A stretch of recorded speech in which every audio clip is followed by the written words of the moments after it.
Innovation Quarter is the heart of Winston-Salem's technology innovation scene.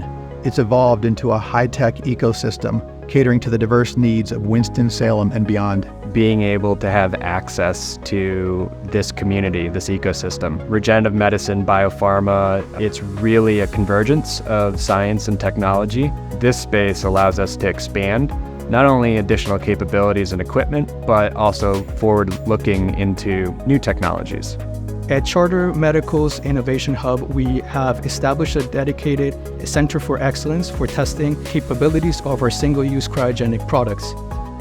These are all capabilities that we are using internally for new process and new product development, as well as extending these capabilities for our customers so that we can support and aid into development of protocols and process applications for their new product development initiatives.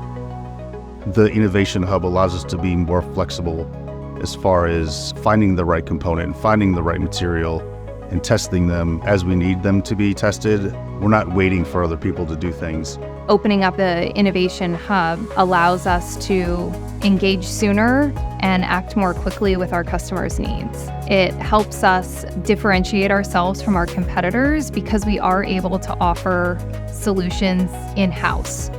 I'm really excited about the opportunity for growth. We've had a lot of positive response from our customers and other people in the industry about what we're trying to do. Our focus is really to continue to assess and grow the capabilities here to continue to expand our design and testing platform.